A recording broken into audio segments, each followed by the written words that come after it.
Om Vakratunda Mahakaya Suryakoti Samaprabha Nirvignam Kuru Me Deva Sarvakaryeshu Sarvada. Om Shri Mahaganapataye Namaha. Om Shri Gurubhyo Namaha. Harihi Om Sadashiva Samarambham Shankaracharya Madhyamam Asmadacharya Padyantam Vande Guru Paramparam Asmad Gurubhyo Namaha. Shruti Smriti Purananamalayam Karunalayam Namami Bhagavadpadam Shankaram Lokashankaram Shankaram Shankaracharyam Keshavam Badharayanam Sutra Bhashyakritau Vande Bhagavantau Punah Punah Ishvaro Gururatmeti Murti Bheda Vibhagine Vyomavad Vyapta Dehaya Dakshina Murtaye Namaha Om Shri Medha Dakshina Murti Swamine Namaha Om Sahana Vavatu Sahanau Bhunaktu Sahaviryam Karavavahai Tejasvinavadhitamastu ma vidvishavahai Om Shanti Shanti Shanti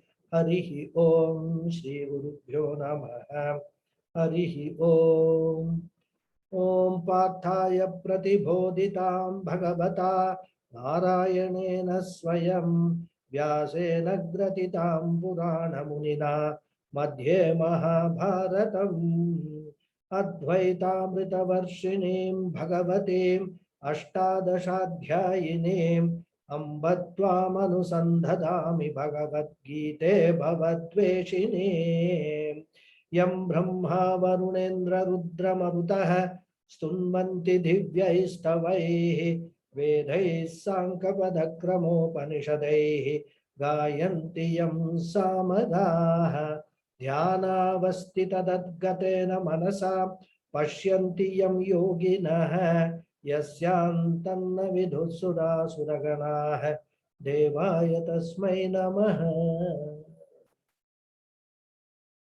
Namaste once again, everyone.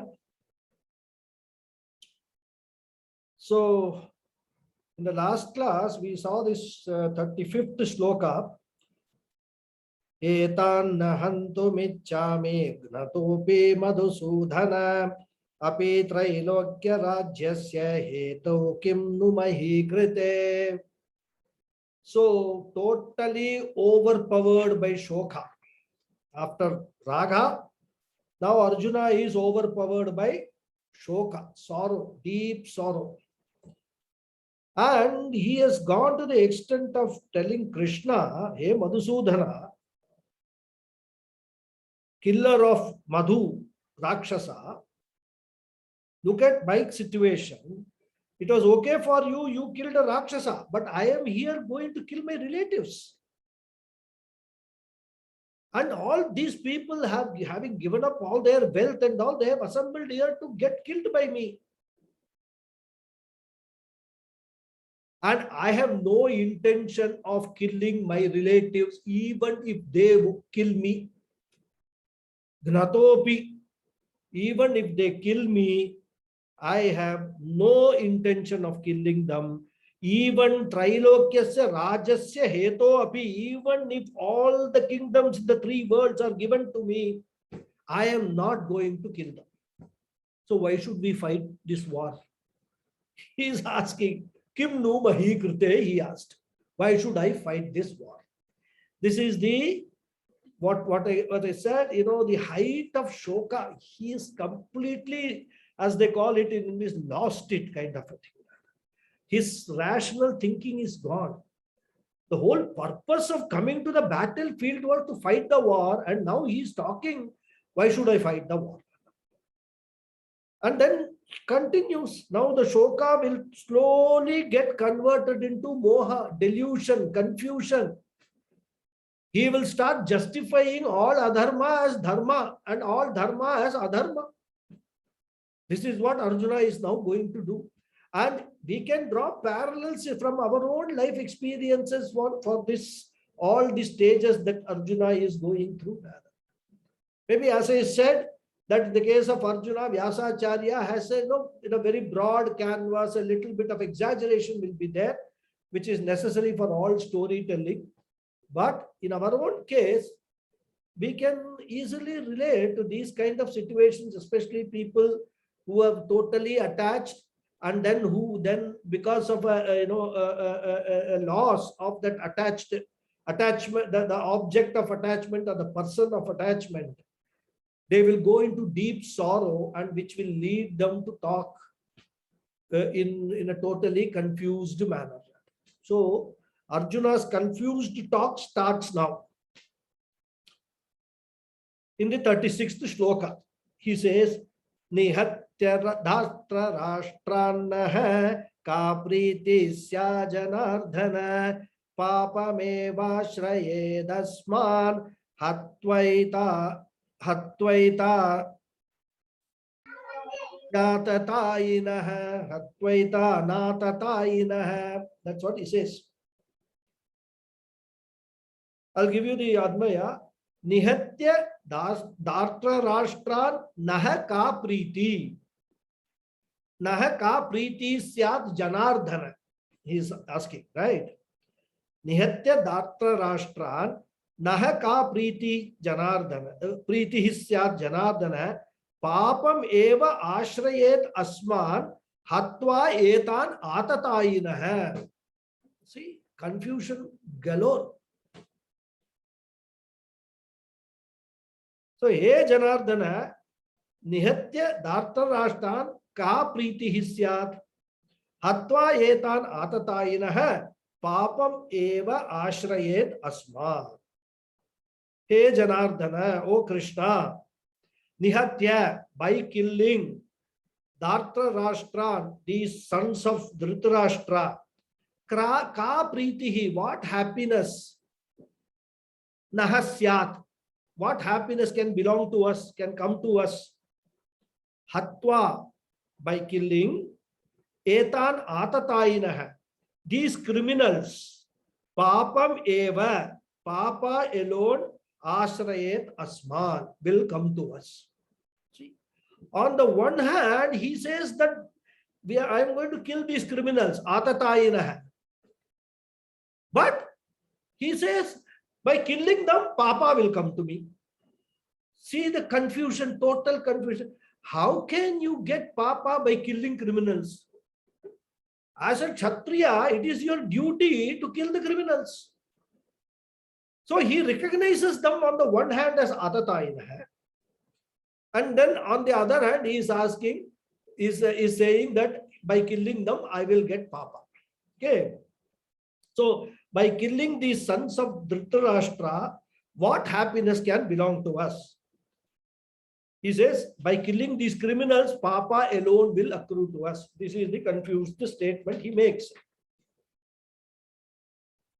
And we just have to recall, couple of slokas ago only, he called Duryodhana and company as Durbuddhe. Till such time, he was very clear that he will be killing all those people who have come in support of this Dushta Buddhi Duryodhana.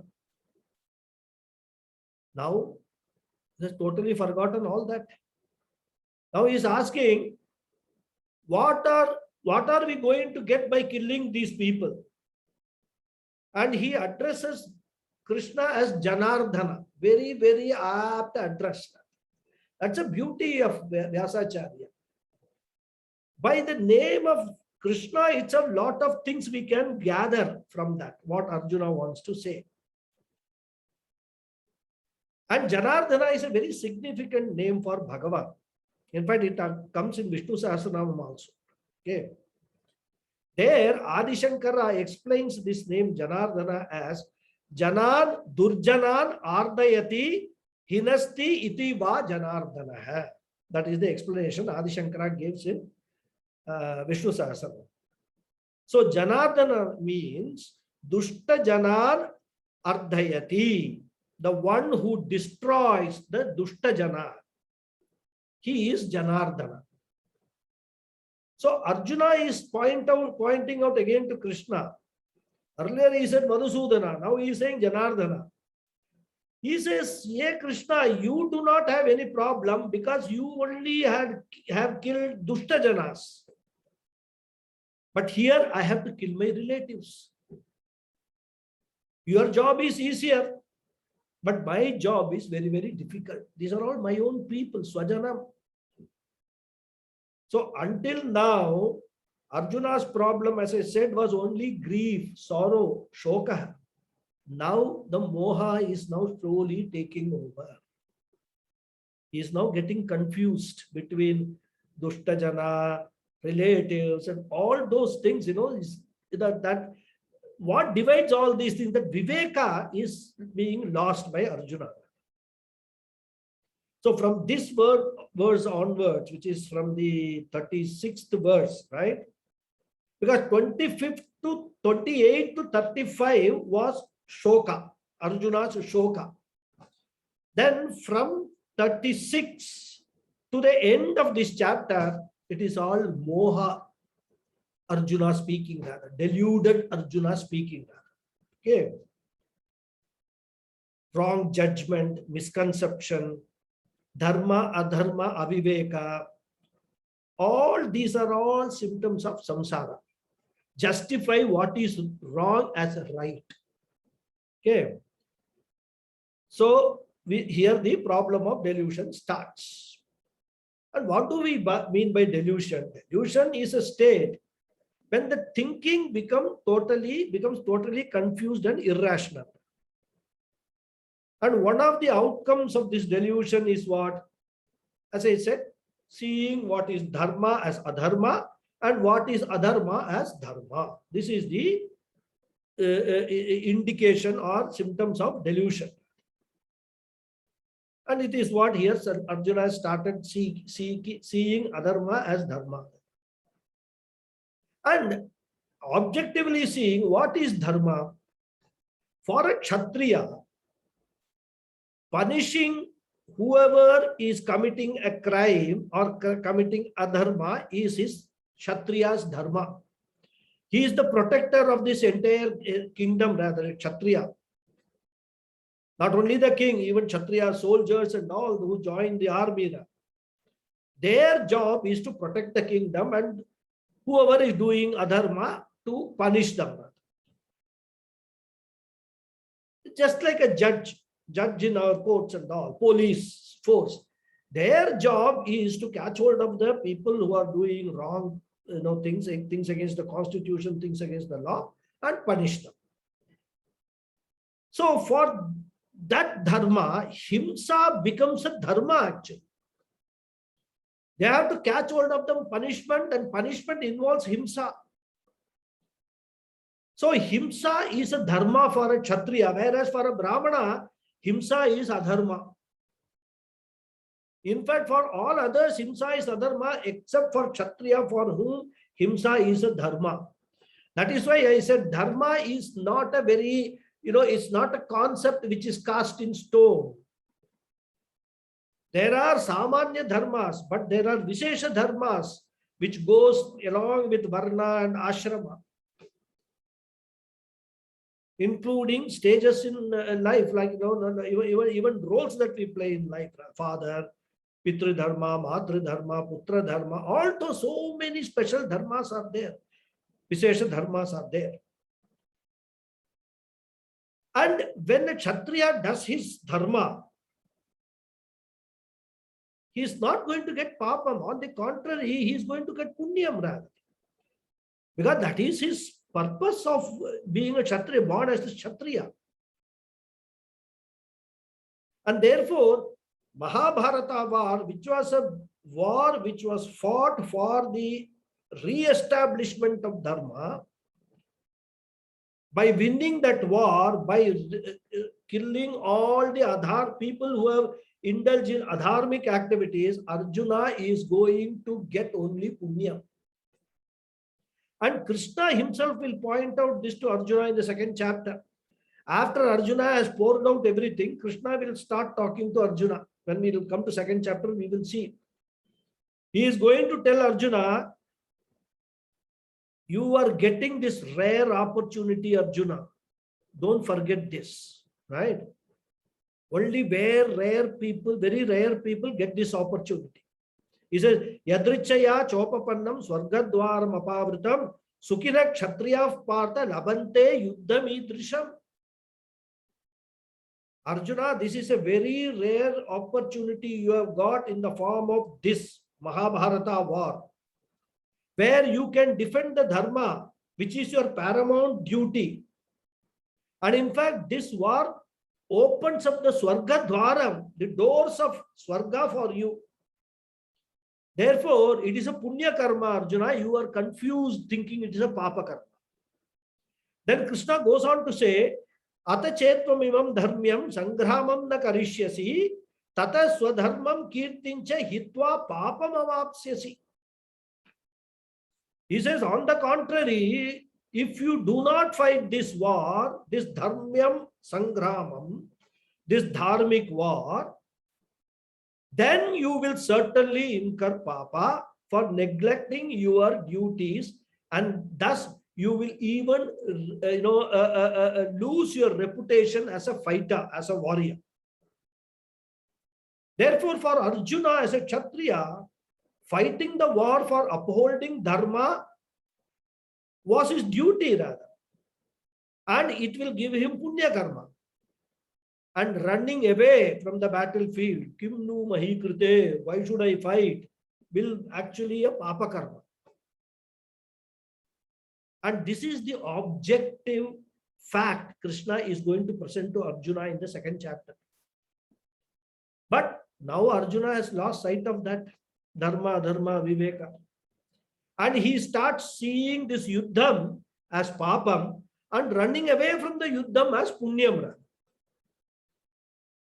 Therefore, punye papa drishti, pape punya drishti, atasmin tat buddhi. Atasmin tat buddhi eva moha. Seeing opposite, this in that and that in this. Okay. Moha hai, adhyasa hai, aviveka hai, all this, atasmin tat buddhi. So Vyasacharya beautifully brings out that in the words of Arjuna when he says, Papam eva ashrayet asma. Hey Krishna, we are going to incur papam alone by killing these people. And even while he is saying all these things, Arjuna calls these people what? He calls these Kauravas as Atatayinah. Atatayi is a technical word, it is used in the Dharma Shastra. In fact, in Dharma Shastra, they enumerate various types of papams. What all papams can be done rather. And gradation is also there. Lesser papam, more papam, higher papam, mahapapam. All those gradations are there in Dharma Shastra. In fact, those who do this, when we do this upakarma, this Yajur upakarma and all that, this annual thing, we recite all these things. Whether we understand and recite or not, we don't know. But all these, because that upakarma is an annual prayaschitta karma. It is a prayaschittam for all the papams that we have done in all our previous births and including this birth. We are praying for all that papam to be completely done away with. So this mantras are there, upakarma in the sankalpa itself will come. Why I am doing this upakarma? In the sankalpa, these mantras come. Sankari karananam, balini karananam, apatri karananam, jati bhramsha karananam, navavidhanam, bahuvidhanam, then bahunam, bahuvidhanam. So many mantras are there. If you actually have got the text of sankalpa of upakarma, check in that. All types of papams are listed. And then we say, please, relieve me from all these papas. They are not drinking liquor is one type of papa. I'm just giving you a few examples from the Dharma Shastras. Smelling the liquor is another type of papa, but of a lesser grade. Moving with a person who distributes this liquor for other people is a papa. But there's a huge list rather. Okay. Directly killing, indirectly killing, all these things are all included in the Upakarma Sankalpa. So all those papanam sadhyaha apanodanartam Ganga snanam aham karishye. This is the Sankalpa ending rather. For the immediate apanodanartam, sadhya apanodanartam, immediate removal of these papas, I am doing Ganga snanam. This is the Sankalpa. But what happens? Nobody does any Ganga snanam and all that. The priest will say, just to put some water on your head. Even ordinary bath they won't take. They'll do some prokshana and then carry on with it.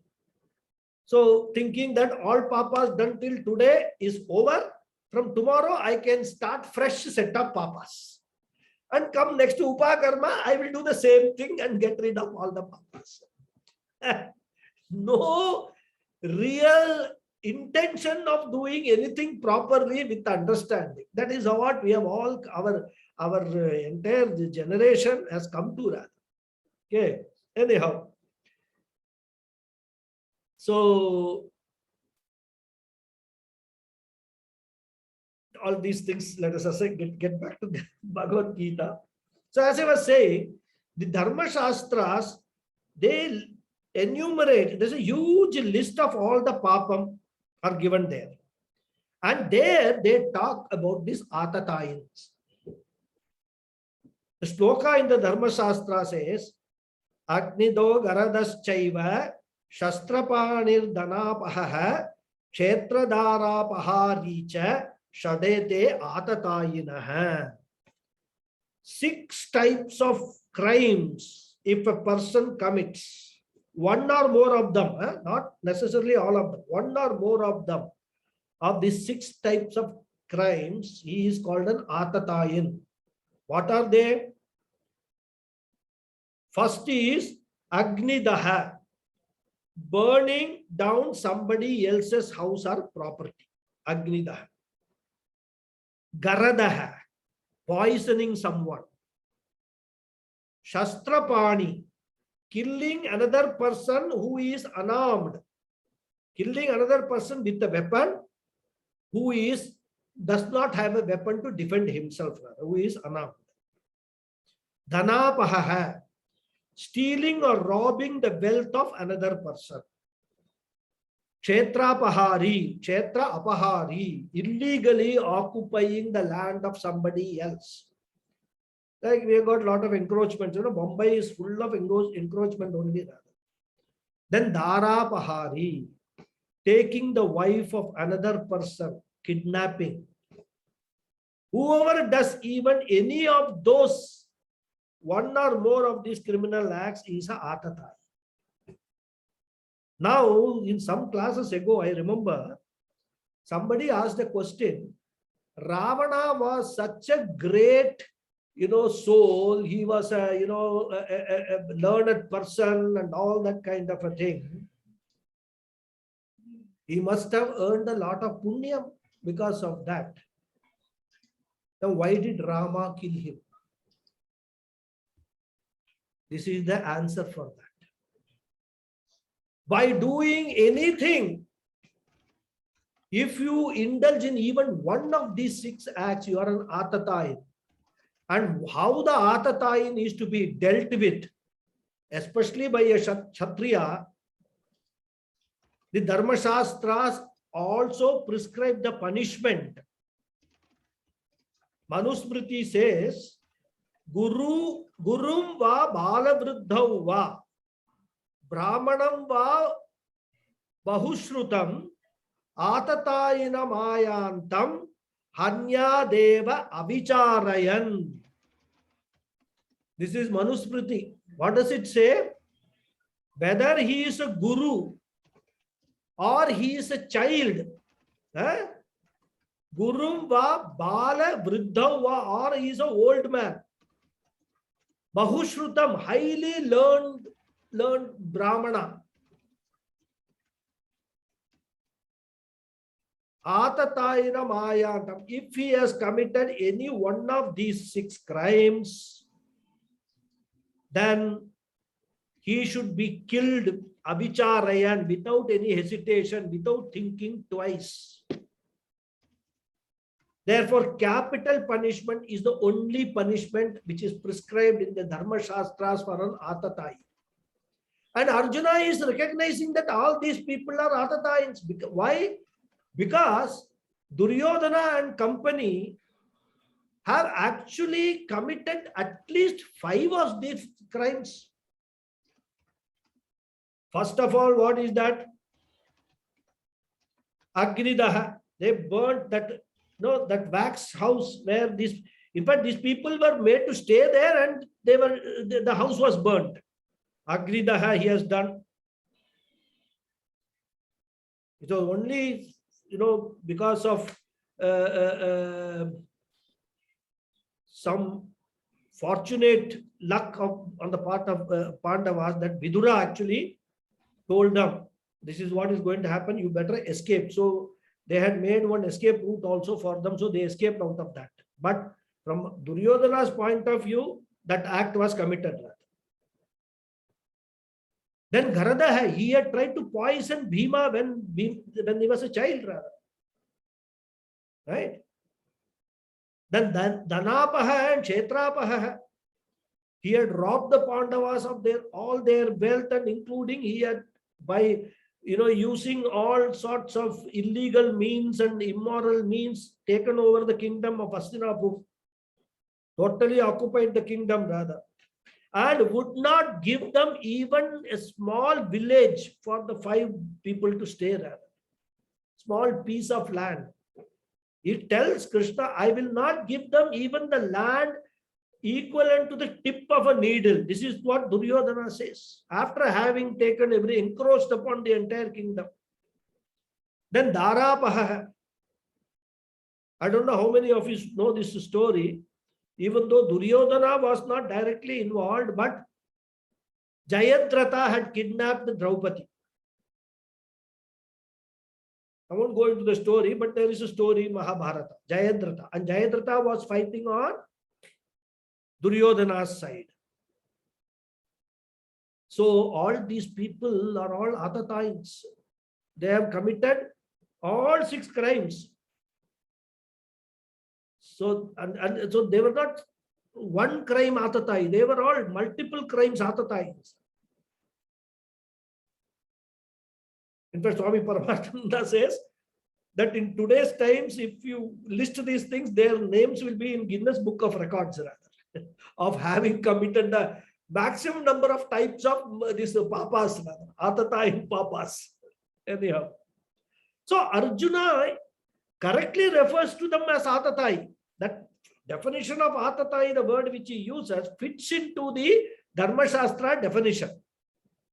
But instead of recalling the injunction of Manusmriti, that the moment you see Atatayin, kill him without hesitation, now totally drowned in sorrow and deluded, he is asking or saying that we will incur papam if we kill these people. Just see. This is what is, complete confusion in the mind. How much conflict has entered his mind, and how much his vision has become clouded when he says, Papameva ashraya tasma. Only Papa will come to us by killing these people who are Atatais. That's why I said this is the beginning of moha, delusion. Raga is over, Shoka is over. Now moha problem starts, which is a natural consequence of Shoka. And this moha manifests in a form which is very convoluted arguments and all. He is now going to present to Krishna. Arjuna is going to justify that killing these people will end up in papa. And it's a very convoluted argument he presents. Okay. That why Atatai, if I kill, it will incur, I will incur papa. This is what he is going to say. So we will read the next sloka.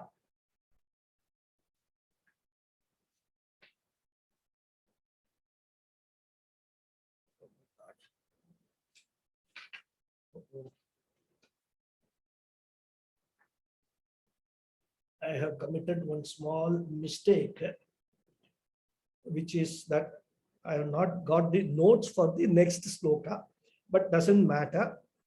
What I will do is, 1 second, let me see.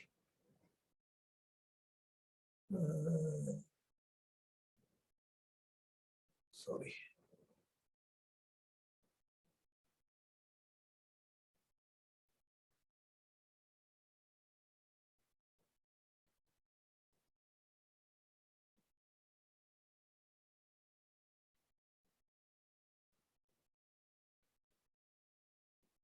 Can you all hear me? Yes, Mama. Yes. Okay. So I will read the next sloka. Okay. 37 sloka.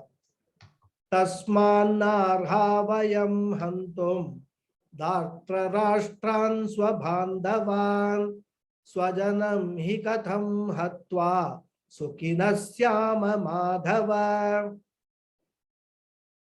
So the Adnaya is, He Madhava, Tasmat Vayam Arhaha Na Hantum Dartra Rashtran Swabandhavan Kim Katham Syama Sukinaha Hatva Swajanam. So he's asking, He Madhava, O Krishna, Tasmat, therefore, Vayam Arhaha Na Hantum. We are not fit. Arhaha means fit. We are not qualified to kill. Dartra Rashtra, the Kauravas, who are what? Swabhandavan, who are our relatives. He Katham Syama, indeed, he means indeed. Katham Syama, how can we be Sukinaha, happy, Hatva Swajanam, by killing our own people? So as I told you, the confusion or deluded thinking is slowly unfolding one by one. He is asking, Hey Madhava, therefore, Tasmat, therefore, we should not kill our relatives, the sons of Dhritarashtra. How can we gain happiness by slaying our own kinsmen? This is the question Arjuna is asking Krishna. Tasmat means therefore. I mean, he's now like, as if he has given elaborate arguments like a lawyer. He states, therefore, he has only talked about Atataina in the previous, sentence. But in his mind, he is already thinking that what he said earlier must be, is conclusive rather. If I kill these people, I will incur papa. So I should not kill. These are my relatives, right? So because of that, therefore, he says, right? Tasmat, Vayam Dartra Rashtan Hantumna Arhaha. We are not qualified to kill these people because they are Swabhandava. They are our own people, our own kith and kin. So, according to Arjuna, there are two Dharma Shastras. Which is what? When our relations commit a mistake, there is one set of law. Somebody else commits a mistake, there is another Dharma Shastra, right? And that is what we are now seeing. Everyone's approach, even today, is that only, isn't it? And if this policy is followed, you can imagine the outcome for social peace. That is why, at least in paper, the law is same for everyone. Even though we have seen in this Kali Yuga, exactly what Arjuna is saying is being practiced. Swajanam Hatva, right? Swabhandavan. So he is asking, Swajanam Hatva, by killing my own people, Katam Sukinaha Syama, how can we enjoy a happy life? So therefore, For Arjuna, he has come to a state where happiness is more important and dharma is less important. We can sacrifice dharma for the sake of happiness. This is the indirect conclusion of Arjuna. Whereas Gita's teaching is what? Swadharme nidhanam shreya hai, paradharmo bhayavaha hai, says Krishna later on. Dharma is prime. That is the most important thing in all our lives. This is the conclusion of Gita. But here Arjuna says we can sacrifice dharma for the sake of a happy life. And in fact, in the Kali Yuga, all these things are all coming true. Whatever Arjuna said towards the end of the Dwapara Yuga, in Kali Yuga, we are experiencing all those things. Adharma has replaced dharma. For the sake of happy life, everybody is prepared to give up dharma rather a dharmic way of life. That is what we are doing. Even a simple thing as getting up early morning, people have given up. That is also one of the reasons why all the health problems and all are increasing. Because from a health point of view, what all we are supposed to do as per all our shastras, we have given up that. Those are dharma. What shastra tells us is the dharma. We have given up that, and that's why we are getting into all sorts of problems. Okay, anyhow, Arjuna continues in the same vein rather. Next two slokas we will see. Yadyapyetena pashyanti lobhopahata chetasah kulakshaya kritam dosham mitradohe cha patakam katham nangeyam asmabhihi papadasmani vartitum kulakshaya kritam dosham prapashyadbhir janardhana. Again, as I told you, all arguments justifying how this killing these people will lead to papa, which he has said in the previous sloka. Now Arjuna is trying to logically give a structure to what he has said. He says, Hey Janardana, yadi api ete loba upahata chetasaha kulakshaya kritam dosham mitra dohecha patakam na pashyanti kulakshaya kritam dosham prapashyat bihi asma bihi asmat papat nivartitum katham na nyeyam. This is the question he is asking.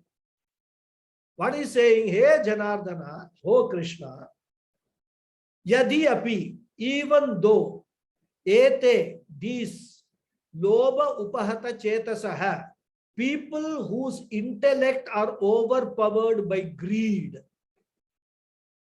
Loba upahata means overpowered by greed. Loba.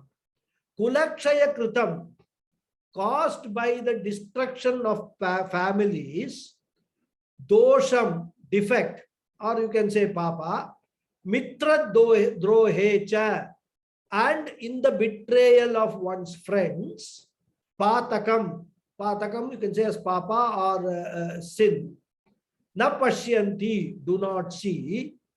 Kulakshaya kritam, born of the destruction of the family. Dosham, the sin. Prapashyat bihi, by those who see very clearly. Asma bihi, by us. Asmat papat, from this sin. Nivartitum khatam nanyeyam.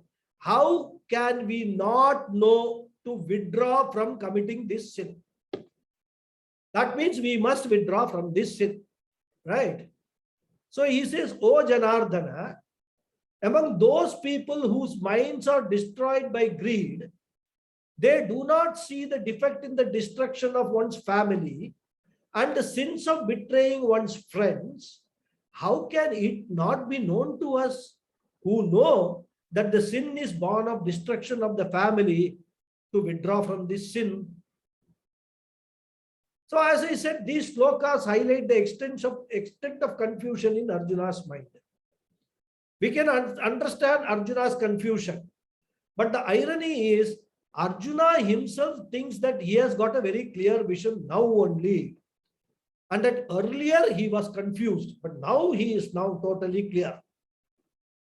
He feels that now coming to the middle of the battlefield, his eyes have opened. He feels that now he has a clear understanding of the consequences of this battle. And this is not Arjuna's problem alone. This is a universal problem.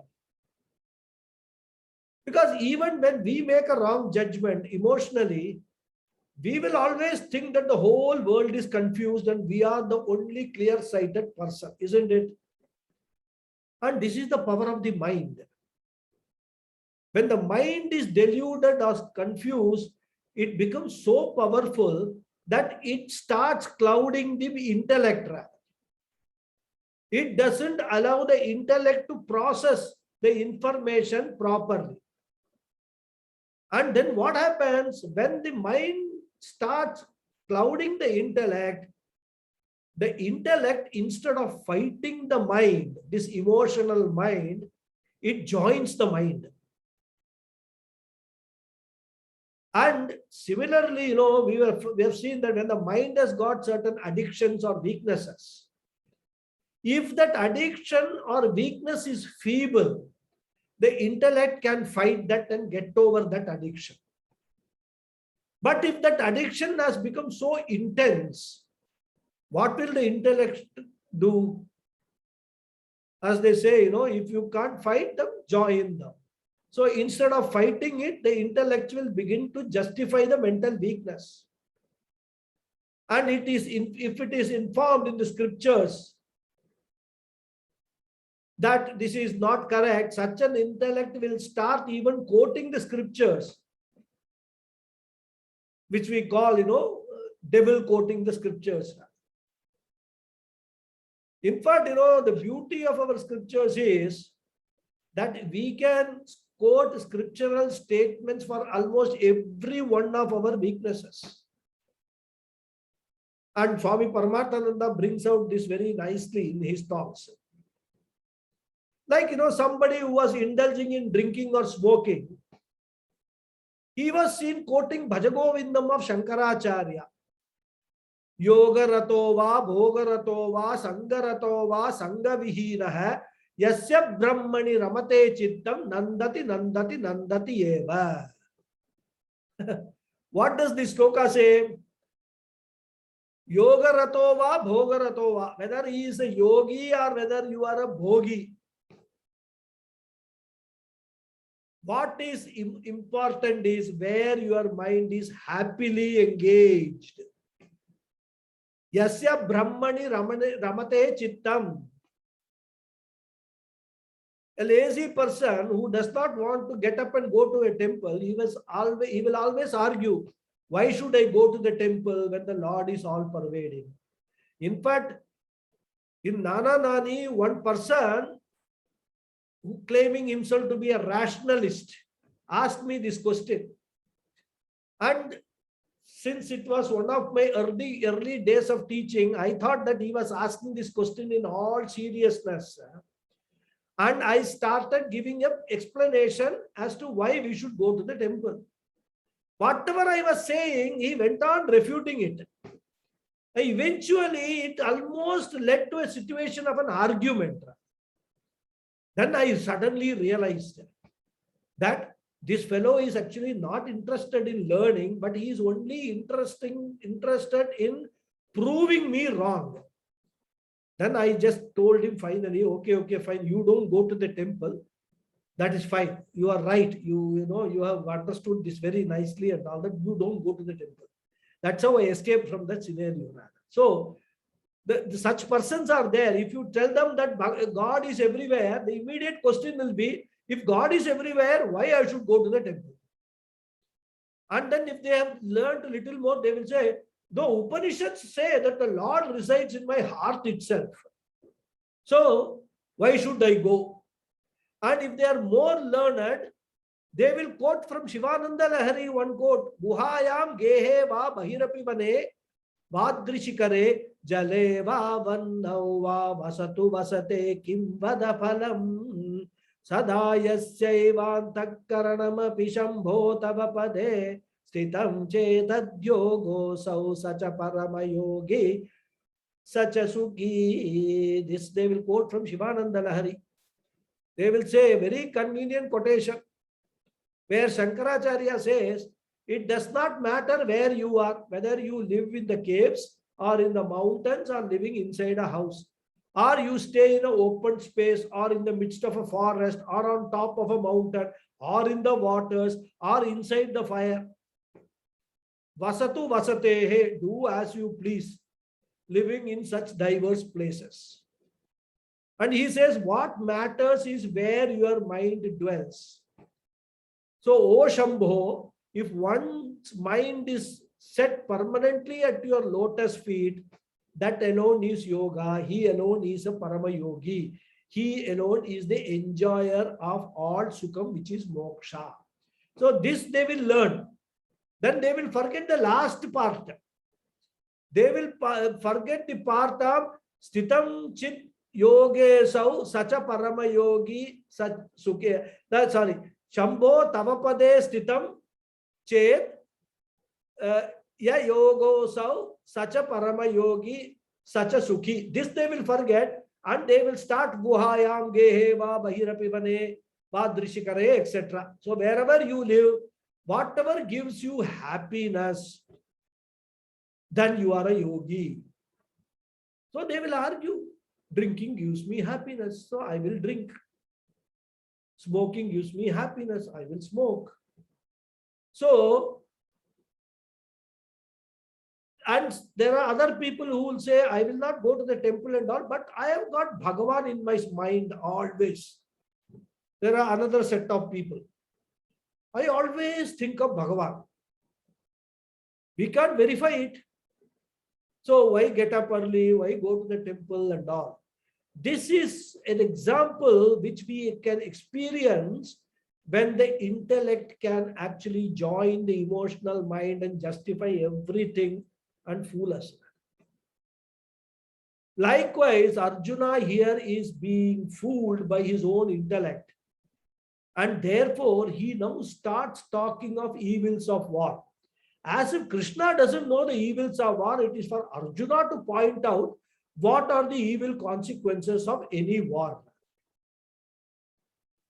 And if we actually follow Arjuna's argument, it will all appear to be wonderfully true. No doubt the war will cause a lot of evil. But a battlefield is not a proper place to talk about such things, isn't it? You have come to fight a war, Mama. Don't try to rake up all other issues, but which is exactly what Arjuna is doing, being overcome by Raga and Shoka. So whatever Arjuna is saying, he is not saying it from the standpoint of mental strength, but he is saying or he is talking out of weakness of his mind. So it's just like that, a smoker is there. You tell him, why are you smoking? You are spoiling your health. You know what he will argue? He will say, you don't know the benefits of smoking. If I don't smoke the cigarette, how the company who are working for this, the cigarette companies, they will survive, poor people. If everybody stops smoking, this factories, the cigarette making factories will close down. How many people will lose their jobs? And all their families will come to streets. How the poor families will feed themselves? Therefore, we must support those people by buying cigarettes and smoking them. Thus, you will find the intellect justifying smoking. Similarly, intellect will justify drinking. It will, in fact, justify all akramams that we want to do. Because the addiction, the emotional involvement has become too powerful to conquer. That is what happens. So therefore, Arjuna begins to say that now he has got a clearer vision. And in fact, he says it is Duryodhana and the people who are confused. And the reason for their confusion is their greed for the kingdom. And that is why they have come to the battlefield. And in their greed, they are not able to visualize these evil consequences of this battle. And that's why they have come to fight. However, since our thinking is very clear, we can visualize all the evil consequences of this war. Therefore, let us withdraw from this war. And after all, it requires two hands to clap. Even if they are ready, let us withdraw. Then the war will not take place. We'll give them a walkover. And already he has said, I'm not interested in the kingdom. Even all kingdoms of three lokas are given to me. It will not give me any happiness and all. So Arjuna is now happy. Let them take the kingdom. Let them keep it. I will not kill my relatives. So he thinks that he has now got a good buddhi and a clear vision. There is another perspective which Swami Dayananda Saraswati adds to these slokas. See, in the previous sloka, Arjuna had used the word Swajanam for Duryodhana and his relatives. Now Arjuna anticipates some counter arguments which Krishna may put forth. So when Arjuna said about Swajanam, Krishna could have said, hey Arjuna, this Swajana argument that you are giving, how can I fight my own people, is applicable to Duryodhana also, isn't it? You are not the only one with this Swajanam problem. Duryodhana also has got the same problem. Bhishmacharya has got the same problem. However, they are not talking about Swajanam and they do not consider you as one of his people. In fact, they are considering you as their enemy. And that is why if Duryodhana had considered you as a Swajanam, he should have actually given you some land, at least one village for you people to stay. He didn't do that. Even 1 square inch of land he didn't give. So he does not look upon you as a Swajana, as someone related to him. He looks upon you as someone who has come from some other planet, as if it were as an invader. Given that situation, what this kind of Swajana argument all you are talking about is all really about? It is meaningless because Duryodhana does not feel the same way. If he did, there would be no war. You gave him every chance. In fact, I personally went and tried to negotiate peace.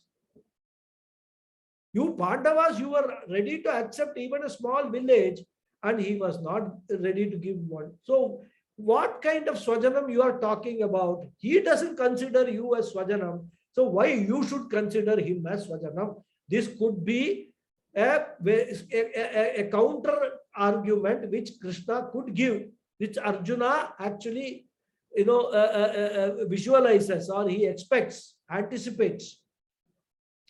So Krishna can go and say, hey Arjuna, listen, it's all a question, simple question, dharma, adharma, right and wrong. You are supposed to be, as a Kshatriya, the protector of what is right, the protector of law and order. And if you allow adharma to continue, then it is a dereliction of duty on your part. So this could very well be Krishna's argument. Arjuna seems to have expected this, and this verse was his answer for it. Therefore, he says, Etena Pashyanti. Remember, I am just telling you how Swami Dayananda Saraswati, Puja Swamiji has interpreted this. Okay, earlier I was telling you how Paramarthananda interpreted. Now I am giving you how Swami Dayananda Saraswati has interpreted. Both of them are absolutely right. In fact, we can understand it from both perspectives. Okay. So, etena pashyanti, these people whose minds are destroyed by greed, they do not see the defects or consequences of this battle. And Krishna is listening, remains without laughing.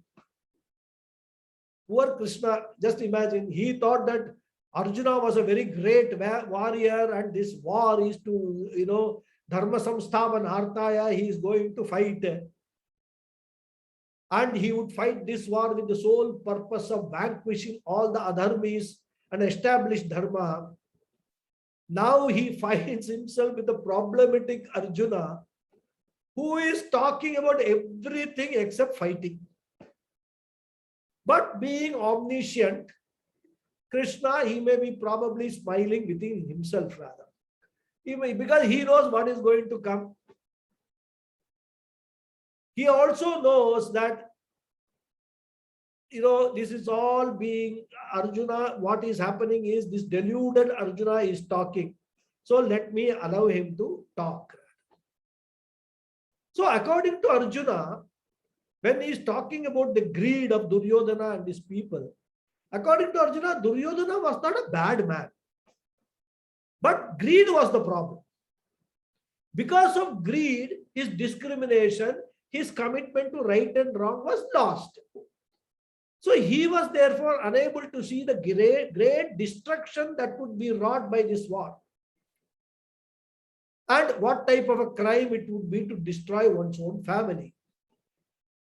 But see, me, Arjuna, I do not see the papa that is going to be incurred.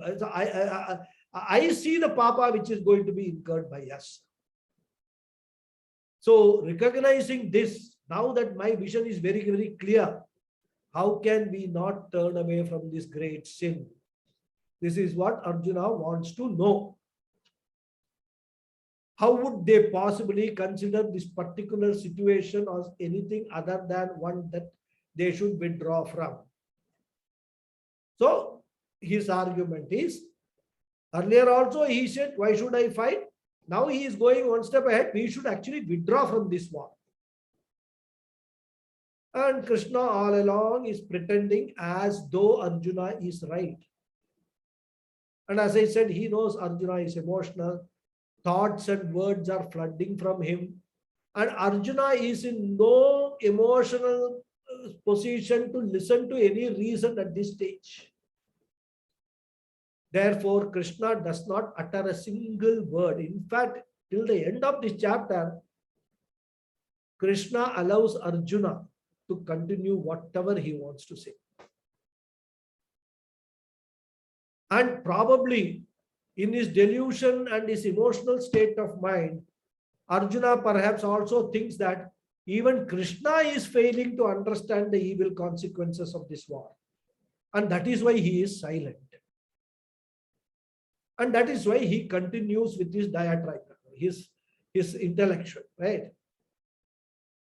So he says that he can now understand the reason for Duryodhana people not appreciating the evil consequences of this war, because their chetasaha, the intellect, upahataha, stifled, suppressed, or overpowered by lobha, by greed. So he says that the reason these people did not see Papa being committed by them was not because they were uneducated. They were all, in fact, very well educated, very well trained.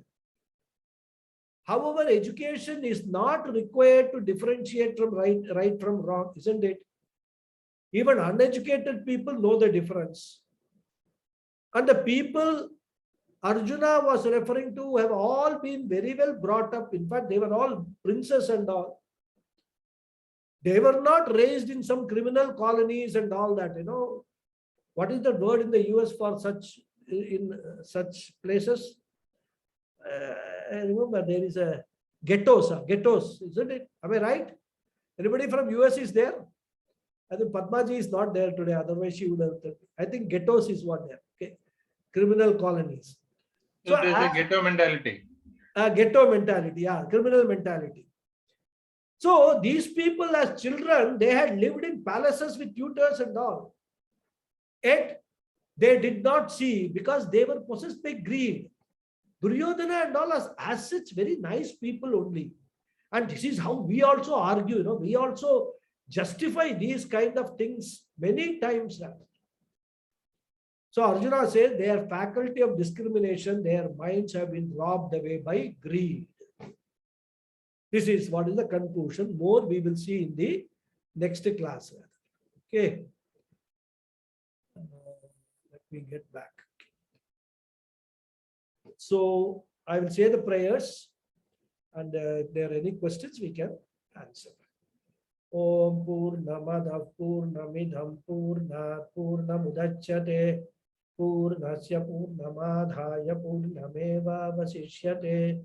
Om Shanti Shanti Shanti. Harihi Om Shri Gurubhyo Namaha. Harihi Om. Thank you all very much. Namaskaram. Thank you, Mama. Thank you. Namaste, Guruji. Thank you. Namaste. Thank you. Thank you, Guruji. Thank you. Thank you. Thank you, Guruji. Thank you very much. Thank Thank you. you, Guruji. Thank you.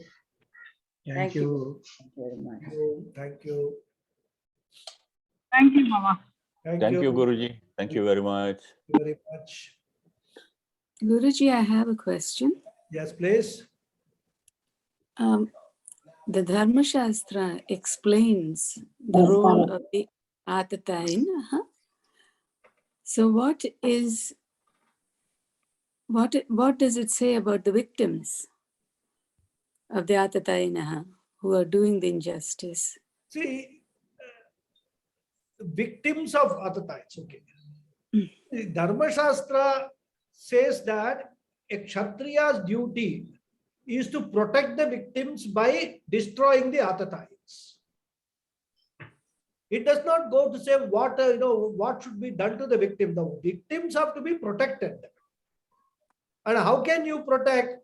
If you don't destroy the Atatayins, they will continue to do their criminal activities, isn't it? So it is not only protecting the current victims of the Atatayi who have already become victims, but also potential victims. If you have to protect them, you have to destroy this Atatayi. And mind you, it goes to the extent of saying, even if it is a guru, if your guru has committed any one of those 6 crimes, you can very well kill your guru. Can you imagine? This is the extent to which Dharma Shastra. Brahmana, very well-read person. I mean, this is exactly why I quoted Ravana's case. Extremely well-read, extremely well-versed person. One crime he committed. In fact, he committed 2. In fact, he was also Danapaha. I mean, Kubera's all wealth. He got snatched from him. Then he kidnapped Sita, the second one, Darapaha. So, from that angle, Ravana was a Atatayi, and Rama had to kill him, not because Rama's personal problem that he took away Sita. We must understand Ramayana very, very clearly. Rama, in fighting Ravana and killing him, did not have any personal, gain to make. It was rescuing Sita was incidental to the bigger dharma of Rama, which was a Kshatriya dharma, which was to kill an Atatayi. That we must understand this Ramayana in a very proper context. Otherwise, we can say Rama fought Ravana to save his own wife. So there was a selfish motive for Rama. This one can easily conclude, from the story. But we must understand that Rama, being a Maryada Purushottam, he will never ever act with any selfish motive. This thing was, there is somebody who has actually kidnapped somebody's wife. Who is that? Rama does not know who that somebody is who has kidnapped Sita. So that is how the Atatayins that is the victims of Atatayins, first round of victims, they can't be, because they have already become victims, isn't it? So you can't do anything about it, except that if, like in the case of Sita, if the Atatayin has actually kidnapped somebody's wife and kept that person in a jail or in confinement, then by killing the Atatayin, you can release those victims rather, so that they will be rid of the sufferings in custody rather. Other than that, once they have already, the crime has been inflicted, then obviously the Atatayin, he has earned enough papa for that crime. Because what is Atatayin? One who commits any of these 6 papas, the 6 crimes. And all these 6 crimes are all considered to be the Mahapapa category. Where, the highest amount of papam will accrue to those people. So that is the answer. By killing them, we are protecting the society from. Yeah. Thank you. Thank you. Any other question?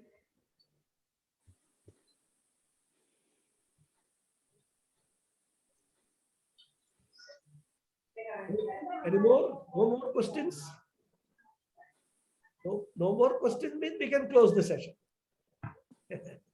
Thank you very much, sir. Okay, Hari Om. Thank you very much. All of you. See you next Saturday. Thank you. Saturday. Bye.